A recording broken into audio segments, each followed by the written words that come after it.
Welcome, ladies, to the Real Estate Investor Show, providing inspiration, strategies, and insight to empower women investors to live balanced and financially free lives. Now, here are your co-hosts, Liz and Andressa.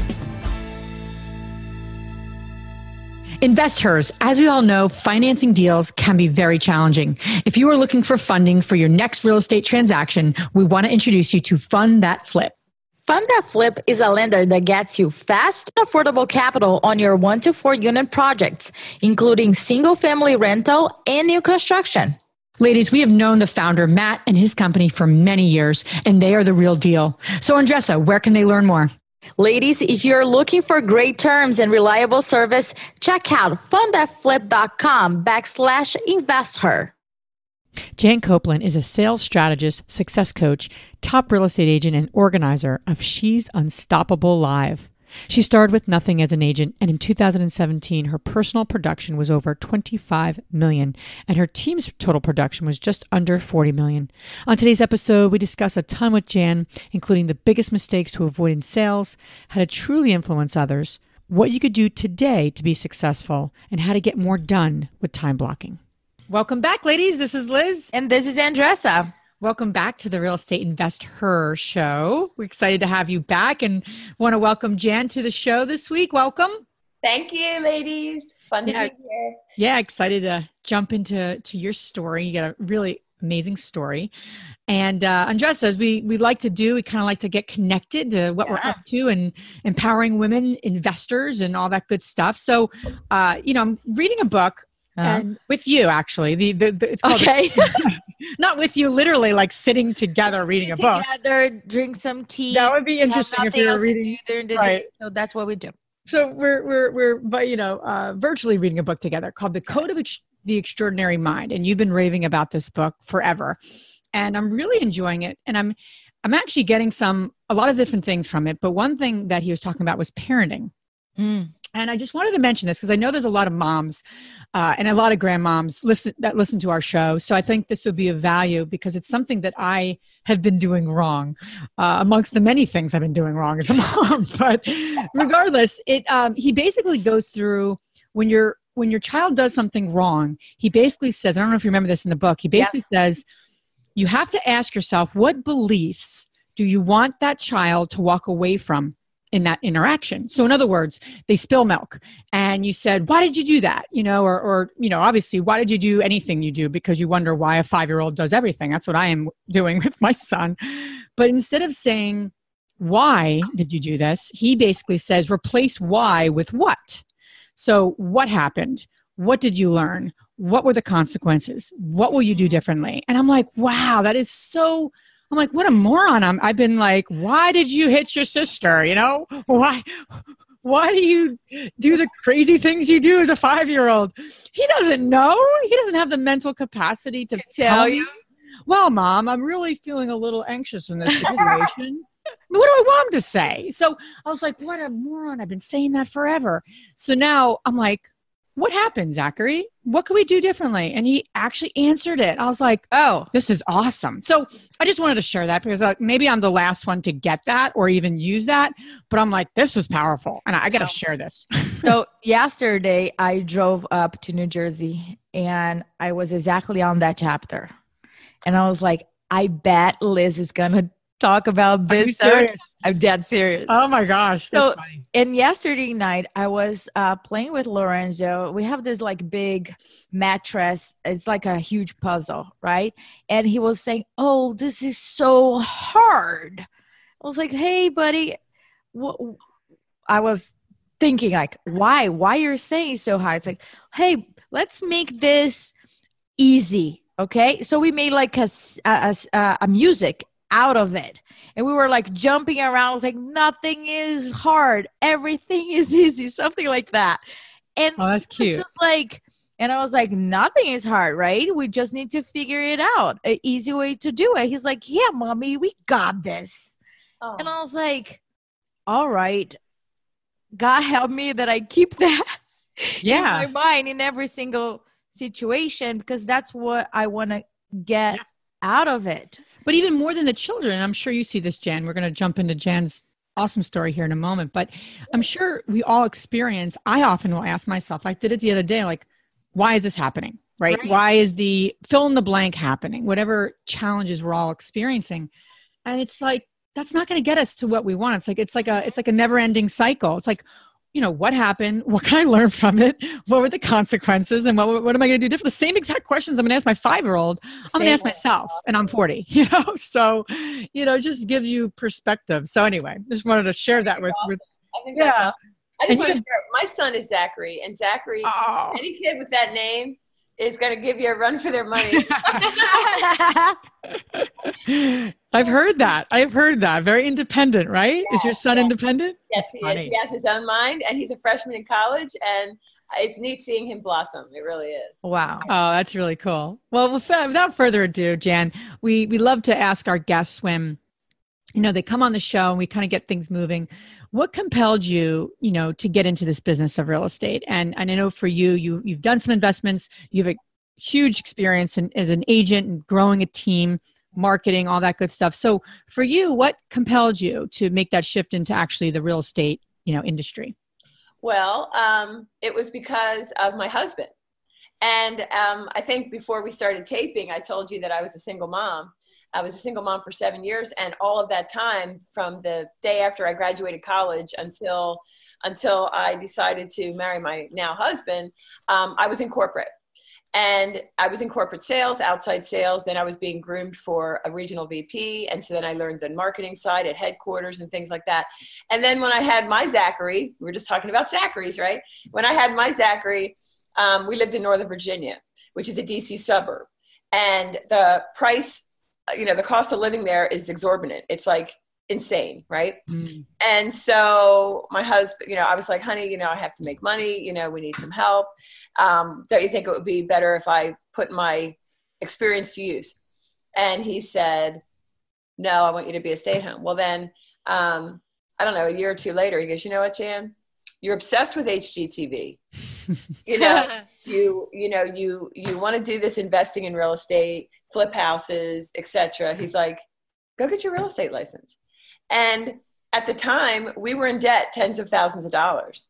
And so when I decided to get my real estate license, it wasn't like, I'm going to dabble. It was like, man, I am going in. Mm. And this will be successful. That's how I got into it. And I have to be successful. I'm like, there's no way that I can't be. Mm-hmm. And so within a year, I was doing well. And, anyway, I have a whole story as to how I kind of kicked off my real estate career. But that's how I got into real estate. I think you make such a good point, because what I hear a lot is like, oh, I'm going to try this. And then if I don't like it, or if I don't think it's a good fit, I will get out. A lot of people see the agents doing so well on TV, and they see that the hard work that goes behind the curtains that got people to get to that point, it might take so long, so that is not shown on the TV for obvious reasons.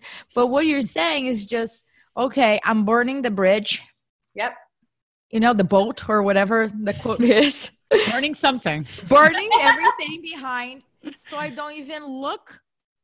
And just, and from the agents and investors that are listening to us, how did you apply your skills into real estate? The skills that you gained in corporate? That's an excellent. I love to tell this story. Okay.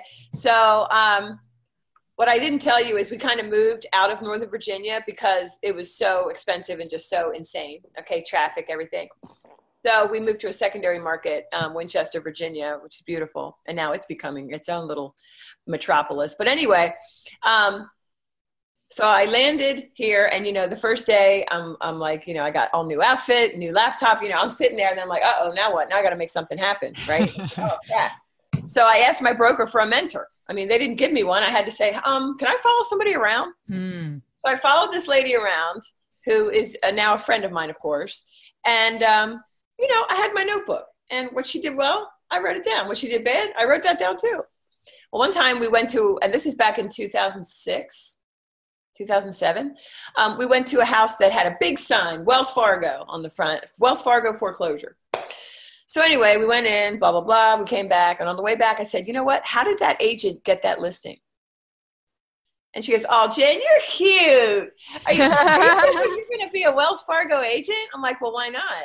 She goes, well, for one, you only have your license for 2 weeks. And, oh, you know, you got to know somebody and all that. So I thought, well, she's kind of small town and she's not an entrepreneur. You know, back then, because all she did was complain about how great the money was before the crash. Okay. And God love her. I do like her, but that part was like, I knew that wasn't for me, the way she approached her business. But anyway, I went back to my broker and I said, hey, do you know anything about becoming a Wells Fargo foreclosure listing agent? And likewise, she said, oh, Jen, you're so cute. Goes, no, but, you know. So I went home because I wanted to get out of there because I'm like, oh, these people are small town. And I went home and researched and I prayed and I filled out the form. I found it. I filled out the form. It said, do not apply unless you have 2 years experience, right? Well, I thought, well, with all my sales experience, I was director of sales, VP of sales and marketing. I'm like, I have it. I'm overqualified. Yeah, I got this. Well, guess what? 2 weeks later, when I have my license 1 month, I got an email. Congratulations. You're a Wells Fargo. Oh, that's awesome. Oh so my gosh. That is how I, you know, that's to answer your question. And that's how my career took off. I mean, just from there, and when I went back, my mentor was pissed and jealous and my broker was like, yes, you know, and it literally kicked me off into a wonderful career. I love to hear that because I recently came across a study that shows that women don't apply for any job or any position unless they are 100% qualified. On the other side, males will apply if they fit, I think it's 60%, if I'm not mistaken, if they do that. And you dare to do it and back it up with your background. Yeah. I'm curious to hear, where did you get that confidence from? You know, it's very interesting that you asked that because I really do believe that it's a gift that I just had. Like when I was in high school, I was from a poor middle class family. I mean, you know, we were on the wrong side of the tracks kind of thing. You know, with my father having an 8th grade education because he had to quit when the Depression was. I mean, my parents are deceased now. I was the baby of 6 kids. But anyway, so my parents were older. And so I just saw their kind of stance on life was like if you go to McDonald's and get cold fries, they would just sit there and complain about it and eat them. And I was like, well, why don't we go up and tell them we need more, you know, as a child, right? So I kind of think, to be honest, I was just born that way. But then also through the years, I've come to realize that any fear that I have, any hesitation that I have is shared by 100% of the people in the room to some degree. And so that's like it kind of clears the playing field. And, you know, so that's what I think. I think once we have that correct mindset and the realization that everybody feels this way, which is why I focus on women and what I do, because especially women are more collaborative and will like hug each other and be a support for each other and be kind of more vulnerable. And I think the more vulnerable we are, and then everybody sees that they're not the only one, then everybody confidence goes up. You're making actually a really great point around underselling versus overselling. Yourselves. In other words, most people either will undersell themselves or they're oversell themselves. And sometimes it's a gender thing. Sometimes it's a personality thing, because that's, you know, a lot of my background. But I think as women, we again, completely general, completely like stereotypical, but we as a collective tend to undersell ourselves. Yeah, okay. And I think that's probably one of the most limiting things to both of your points. And I remember I was in grad school and I got a job application to do consulting work. And it said, you need to have 3 to 5 years management consulting experience. Meanwhile, I was in grad school and I went straight on from college. I was like, I don't have that. So, but I'm like, I have other things. I'm going to sell my other things. And I wrote myself a little note. I said, well, you know, you would be honored to have me as part of your team. I don't know where I got that from. But I'm going to do you a favor. And I don't really oversell myself, which is interesting. That's really not my personality, but I felt confident that I actually could do the work because of other experiences. So I took what I have done and related it to what they needed. And I think that's the learning for the ladies listening is, you know, as you're developing new areas, even if you're an experienced flipper and now you want to get into buy and hold, or you have a ton of, you know, multifamily, but now you want to get into like an apartment building. We're always in this situation, whether we're new or experienced, and it's that new thing that we're like, I don't know if I can do that. And you can have years of experience in investing and be doing very well or whatever, and still have that feeling. And I think that's interesting. And we have to keep an eye on, okay, what have I done and how do I apply it? That's right. To what I want to do, you know? And I think that's really, really helpful to keep that in mind. So you had a ton of marketing and sales experience. And I think that's just those are amazing kind of skills to have as obviously an agent, that you have tremendous experience, and obviously, you know, in our community as investors. So what would you say are the biggest mistakes, you know, and they're very different, marketing and sales. So let's go with sales, because I think that's something that most people think they don't often need to have, but really we all need to be good in sales. We all are a salesperson, whether it's yourself, whether you're selling and, you know, trying to get more private money, a bank. I mean, if you're an active investor, you're always selling yourselves or your business. Yeah. So what did you take from your corporate training? Because you actually train people how to be good in sales. So what would you say, especially for women in real estate, are like the biggest mistakes? And then what do they need to do, you know, to be effective in sales, even if they don't see themselves as a quote unquote salesperson? Okay. That's a really good question.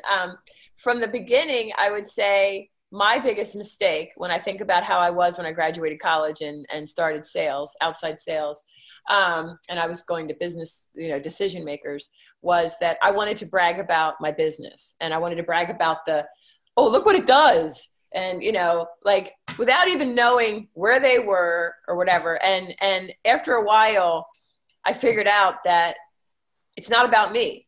When you're a salesperson, it's totally not about you. I go back to Mary Kay Ash, and I don't wear Mary Kay makeup, never did, but I respect it.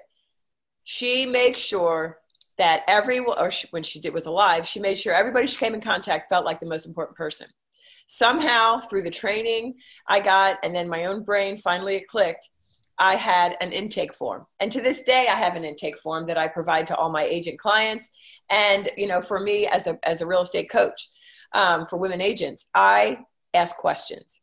And I think that, you know, if you are an investor trying to find investment money, you know, seek out information about whoever you're going to approach, because maybe maybe they were a single mom and they would love to give money better to a single mom than they would, you know, married couple. I don't know. I'm just making stuff up. Mm-hmm. But, you know, when you try to get in the mind of the person that you're trying to get what you're saying and either buy from you or do something for you, then that's the key. That's where it starts. Just being very consultative, for lack of a better word, asking questions, keeping the focus on them, because too many salespeople keep the focus on them, you know, me focused, and then they come across as salesy and what a pain in the butt and all of that. Whereas if you keep your eye on them, then you're seen as valuable. Mm-hmm. Oh, I love that. So I did door-to-door sales, right? So, and I always say that I did it because I wanted to gain the skills, not to become one. And I remember vividly, I did business to business for Verizon. And majority of the time, you're just trying to figure out who is the decision maker there. So you don't waste your time. And exactly what you're saying, making everything about them. And I remember once we got into this conversation and blah, blah, blah, 10 minutes later, the guy was like, hold on, but what exactly you're here for? Yeah. Right? But I was like, oh, I'm here representing Verizon. We need to make sure you have everything updated. Oh, just a second. I'm going to grab everything for you.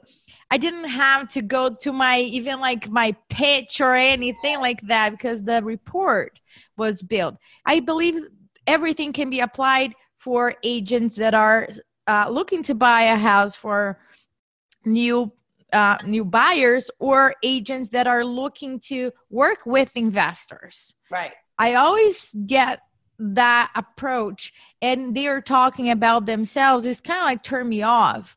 I really could care less about certain things that you have done, but what are they asking about me, my business, my needs? And you can build a very strong relationship. Liz and I had an experience where we interviewed several agents for a project of us, and the person who we hired ended up being somebody that made that extra connection with us. Yes. Absolutely. It's really about the experience, right? Yeah. It's what I tell my clients and what I told my team when I had a team, and what I did when I would go in on a listing appointment, for example, is from the minute I walked in, I had a little gift for them, and I would make it an experience with me, such that if they had interviewed people before me, this would be something different. And if I was the first one in, everybody else would look lackluster because of the experience and the focus on them. So I'm all about the experience and coupling that with the focus on them. So yeah. I had done a lot of consulting as well. So I had a lot of experience. It was consultative sales. So I had what I was, offering companies, I was selling as well, and then I would actually perform it. And I once asked one of my clients, new clients, and it was a big client for me. It was one of the biggest at the point in my kind of career and doing that management consulting. And I said, why did you end up going with us? We're a small company. I'm just curious. Yeah. I really am curious. What made you come, work with us or sign the agreement with us? And I remember him saying, I'll never forget, I don't remember a lot, especially with 2 kids.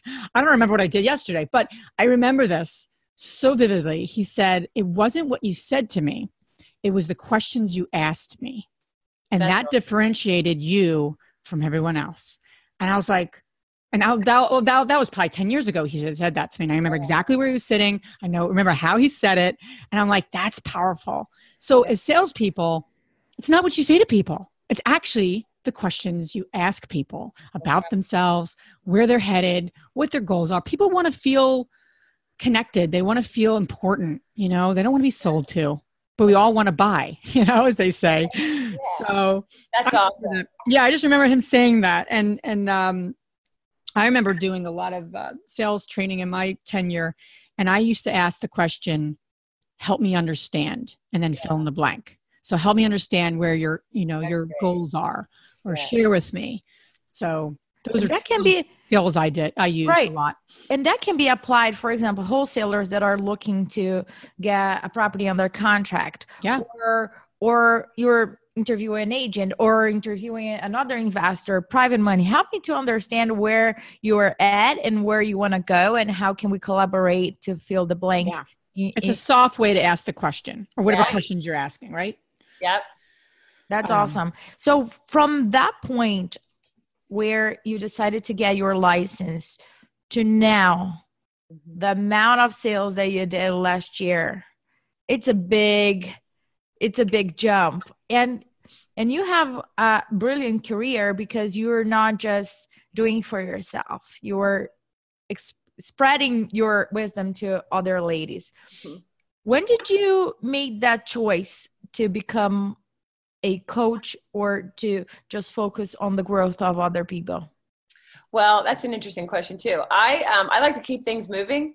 And so remember how I told you when I had my son, I was from Philadelphia area, a Philly suburb, King of Prussia, if you know where that is. Yeah. And my husband was in, DC, Northern Virginia, near DC. And so when I moved to be with him and I got sticker shock, I was a stay-at-home, but I thought, you know what? I went and got my ICF certification and became a woman's entrepreneur coach. So I wasn't just helping agents because I hadn't been an agent. I was helping every woman, sell their, everybody that is an entrepreneur is good at what they do, but they don't know how to get clients, right? Mm-hmm. That's what I was. I was a woman's coach. So I had the certification, International Coach Federation, as a certified coach. So when we moved to that secondary market, Winchester, and my husband said, Jan, I think now's your time to become, an agent. I always thought in the back of my mind, because of my corporate experience and because I was ICF certified, I'm like, I want to give back. And so what I thought I was doing that by growing my team. And, so we had a bunch of women on the team. So I actually did do that through coaching and mentoring and things to the women on my team, such that they always became Rookie of the Year, which I'm very proud of. Nice. So when my 50th birthday party, my daughter told me that night, Mom, I'm pregnant. And she lived in Richmond, and I was 2 hours and 15 minutes away. Okay. And I thought, I never had grandparents because my parents were so old. My grandparents were deceased before I was 5, so I never knew them, right? Wow. And I thought my life lacked because I didn't have grandparents. So that night, I had a few too many, but the next day I said, honey, we're moving to Richmond as soon as our baby graduates high school. Are we cool with that? He goes, yeah, but how are you going to make money? Are you going to be an agent there? I said, no, I think I'm going to launch the coaching. So right then I talked to my twin sister, Judy, who was, she was an attorney and an agent in Philly. And boom, we started coaching. And we coached for 1.5 years before I sold my business last June to dive in full time with her. So that's how it all transpired. Wow. And all these pivots, I mean, you've made a lot of pivots in your life. Mm-hmm. You know, you said something really powerful, I think, for a lot of people, regardless of the focus that people have. You said the success I attained, you know, even early on, proved to me the power of positivity, persistence, and working the plan. You know, and as they say, the best advice is simple. It's just not always done. I mean, really, things are simple, but we don't always do the simple It's complicated. Yep. So that sounds like you did that on each of your pivots. And I always like to say it was like a pivot, you know, and we're all kind of experiencing that in our own lives. You know, we could look back and go, oh, okay, I pivoted. So what for you propelled you, you know, to give you that confidence to again, try something new, to pivot? Well, I'm not afraid to fail. I'm not afraid to fail. Like at my age, family is key because you don't know how long you have. And so I would be remiss. Like, you know, I made a ton of money back as, you know, I was number 1 in the market. And people were like, you know, when I started telling people, they're like, Jen, are you crazy? Are you insane? You're giving up all this money? I said, wait, it's not about money, you know? And by the way, I did sell my team for 6 figures. So there you go. But, so I can teach people how to do that. But for me, it was that I'm not afraid to fail. Just like this conference we're doing. I'm not afraid to fail. I'm going big. And as far as why I had the confidence is exactly that. I'm not afraid to fail. I'm just not. And, you know, because I look at it from a long-term perspective.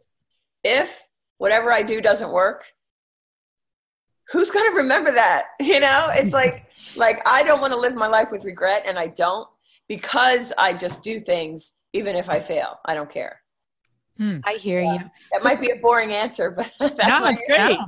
Yeah. Great. For the ladies that are listening to us, they're either brand new investor or somebody that it is an agent or a mix. A lot of the ladies that are investors do have their license and work either full-time or part-time.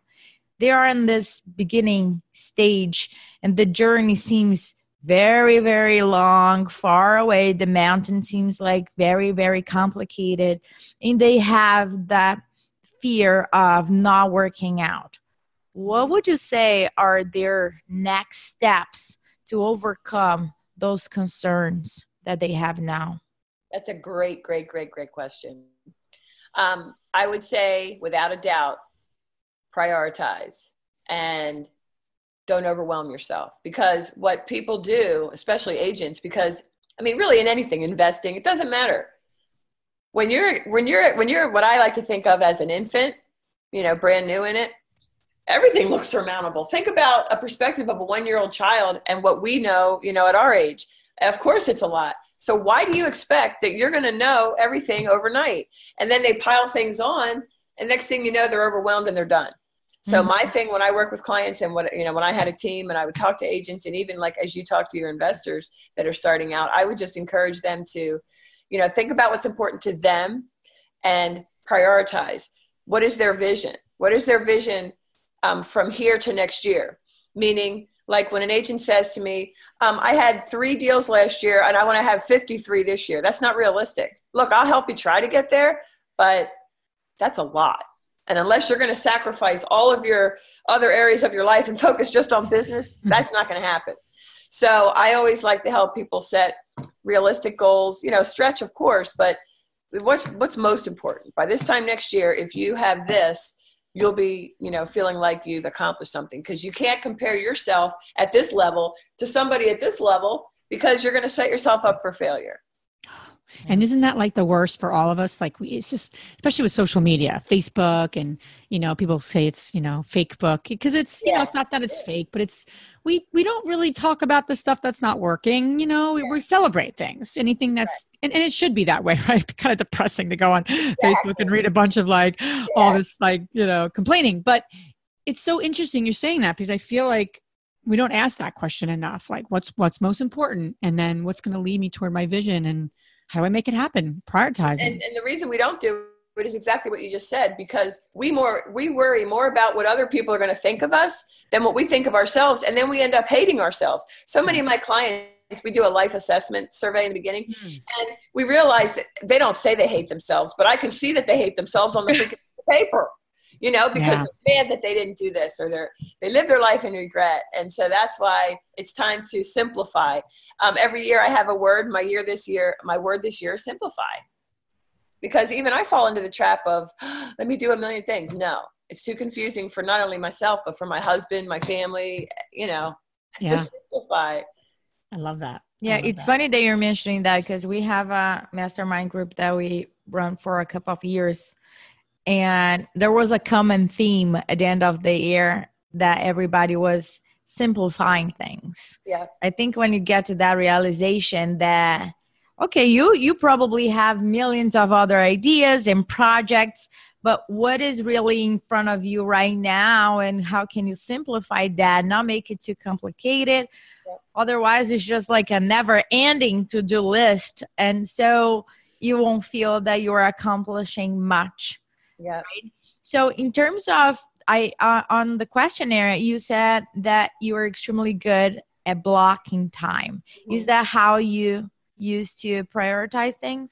Yeah, I have to, because there's only so much time in a day. And if I don't have time to time block it, then I just tell Judy, my twin sister and business partner, that ain't happening. And she doesn't like it, but now she just told me this morning, I asked her to do something, and she's like, sorry, it won't fit in my time block. And I'm like, all right. There you go. Hey, let's hold each other accountable. Jan, for the ladies listening, explain how you define time blocking, and then if you can, explain your process in doing it. So what is it? And then how do you actually do it for yourself, if you don't mind? So of course, in my training in corporate and beyond, because I have a coach and I'm in a mastermind, I learned that if you don't put it on your calendar, it's not going to happen. So what I used to have was to-do lists, and my to-do list was 3 pages long. And then you're like, dang, where do I even start? Right. Especially as I'm speaking, as in this new coaching business. So, what I do now is I set up 45-minute blocks because of time, because I know that 45 minutes is supposedly the magic number. Okay. So that if you were to say from 12 to 12:45, I'm going to hit this, whatever this is, and you turn off notifications. Notifications and emails are your enemy, ladies, to time management.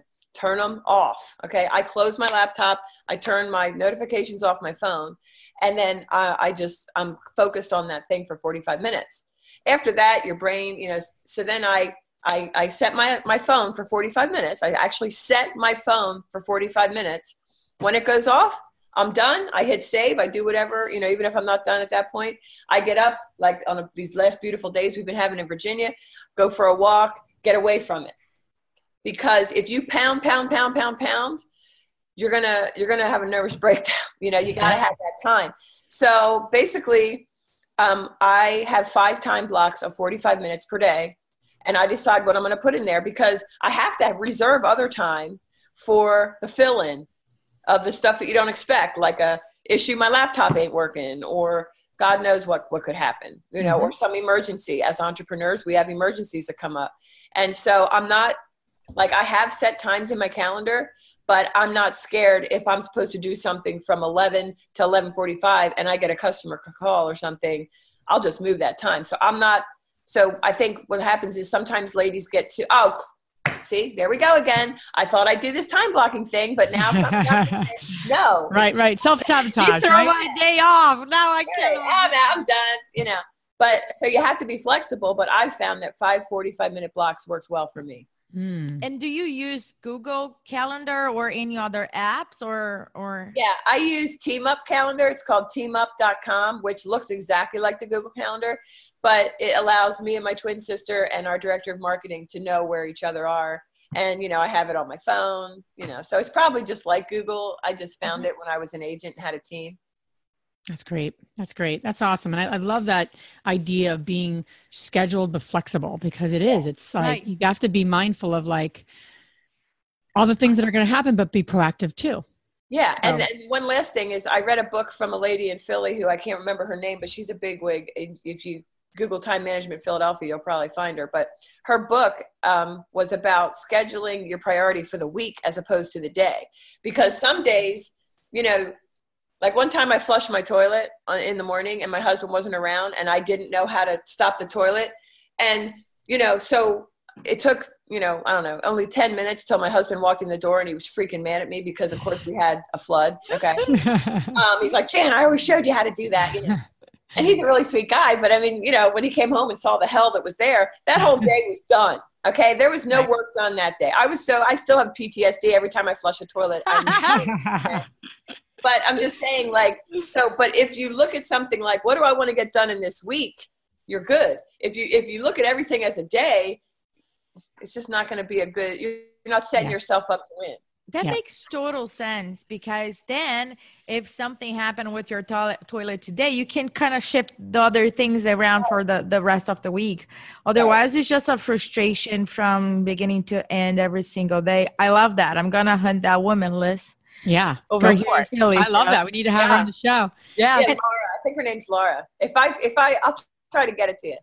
Awesome. And I also like the idea, I've been told this, and maybe it's just my own personality, but to be kind to yourself, as you're restructuring things. And I know for myself, I'll put stuff on the calendar and be like, I'm going to get these 15 things done. And then I get like 3 of them done. And then I'm like, oh shit, I got 13 more to go.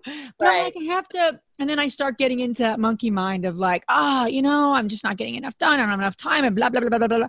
Versus like, I got 3 things done, and just being kind to ourselves. And I think as women, we have to continually be reminded to be kind to ourselves, not so much to others. We do that really easily. That's not what we need help with. We need to be kind to ourselves. So, So on that note, it's actually a perfect segue. I didn't even plan this, but Jan, tell us more about how ladies can learn more about you and also the amazing conference you have coming up.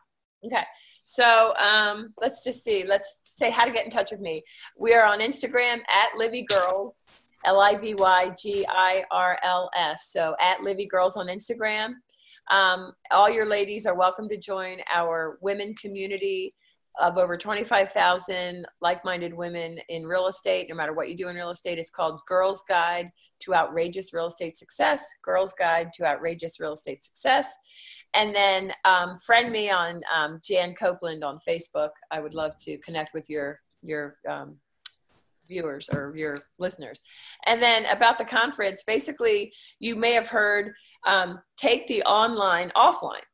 And so in that community of Girls Guide, where some of them are our clients, some of them aren't our clients, but we still help them anyway. It's the community. It's the sisterhood camaraderie, right? We go live and do free trainings and everything. Well, a lot of them said, gosh, we want to meet you and let's get together. And so we're like, Judy and I were like, you know what? Let's do it. Let's roll out the pink carpet. Let's make everything girly and blingy, because before we started our business, because no other coach that we're aware of focuses specifically on women agents, we said, let's just really research, how do women like to learn? What's the best environment in which to learn? And so we are taking all that research and we're throwing it into this conference so that it is the best experience, number one, and environment to learn in. And then we curated, and that's my new favorite word, we put together, curated 20 plus of the real estate industry influencers, like Dottie Herman, who is the CEO of Douglas Elliman, and the Forbes named her as the richest self-made woman. That's the most important thing, self-made. And her story from rags to riches is freaking amazing. And then, we want to throw in some star factor. So we got Tracy Tudor from Bravo's $1 Million Listing Los Angeles, and we just 2 days ago confirmed Anna Kalinsky from Bravo's Buying It Blind. So she'll be there too. She has all these women are amazing. And then in addition to that, we got top agents who are making upwards of 500,000 into the 7 figures, okay, annually, that are all heartfelt, willing to spill their secrets. Because we had one speaker who we said, you have to give meat and not just give like a webinar fluff. She said, I'm out. And of course, I'm not going to tell you who it was, but I thought, interesting, right? But everybody there is going to be sharing from their hearts, spilling secrets. And then lastly, subject matter experts.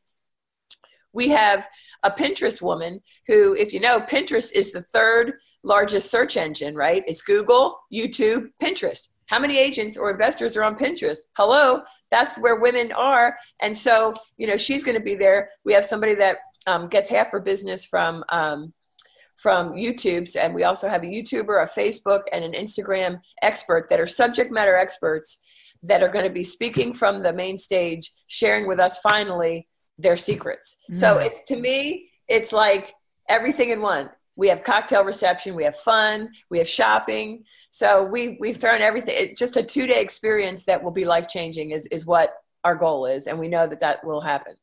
And where ladies can get the tickets? Okay, thank you. So if you go to she'sunstoppablelive.com, everything you need to know. We blocked out room rates, everything. So it's she'sunstoppablelive.com. And we have a special kind of like offering for the lady investors, our community investor community here. So we'll put that link and all that good stuff in the show notes for everyone. Excellent. Awesome. Thank you. Would love to see everybody. We're not going to stop till we have at least 500, but capacity is 700. Right now we're just over 300. So we are on our way. There you go. And all that information you will find on our show notes, all the links. So don't rush to get a pen and paper right now. Take it easy. So our next segment is our fabulous 3 questions. Are you ready, Jen? I'm ready. All right. The first question is, what's the most transformational book you have ever read? Well, I'd have to say the Bible is my most transformational book because it totally transformed my life when I turned 29. Wow. Yeah, completely. The second question is, what's the most powerful routine you do to create a financially free and balanced life? What's the one thing that I do to create a financially free and balanced life?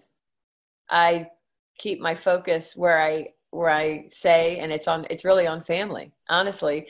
And I'm big on affirmations. So I have affirmations morning and night, and I write them everywhere. So they're on my bathroom wall, in my car. Yeah. Awesome. They're on my phone, voice notes, affirmations. Oh, there you go. The last question is, which woman, famous or not, has inspired you the most? Women have inspired me in different ways. I have so many. I know it's weird that I can't think of one. I can't think of the names or anything. I mean, when I was in corporate, when I was young, there was a woman who was my VP, and she was my height, which at 5'11", you don't see too many of them. And but she was tough. And she called me into her office. Remember, I was in outside sales. Then they were grooming me to be an area VP, a regional VP. And so they put me in marketing as a product manager, and she was my VP of marketing. And so she calls me, back when landline phones, in corporate. Hey, Jan, can you come see me? So, of course, I get up, go to her office. Yes. She goes, you're not prepared. I'm like, what do you mean? She goes, what if and I didn't have my phone. Like nowadays we carry our phone with us. I could have said, oh, my notes here, but no, I didn't even have that. I just walked my physical body in. Mm-hmm. And she goes, don't ever come in here without a pen and paper. Get out of here.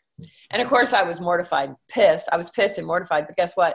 If I look back, she taught me to be bright, be brief, be gone. And she taught me, she honed my professional skills. So I'll say Melanie Vandervalk, and she's still in corporate. She's still in the telecom industry. I'll say she's my number one. Yeah. Wow. And she was also a great mom. So. Oh, that's awesome. That's great. Yeah. Jan, thank you so much for being on our show. You love your background, your great tips, and just what you're up to with supporting women in real estate, and just amazing stuff. We're super excited to actually be there. Andres and I will be there doing a little talk on investing and all that good stuff. So we're really honored to be part of your weekend, and we're excited to get the word out because it just sounds like an amazing experience. So thanks again for being on our show. And ladies, have a great day. Thank you. See you at the conference. Okay, bye. If you enjoyed this podcast and want to receive updates on our next interviews, go to our website, therealestateinvestor.com. There, you can subscribe to our show, become part of our investor community, and get updates on upcoming episodes. If you like our show, please share with other women who would benefit. And don't forget to leave us a rating on iTunes. We'd really appreciate it.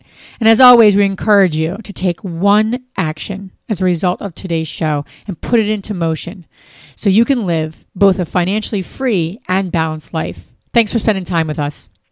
Ciao.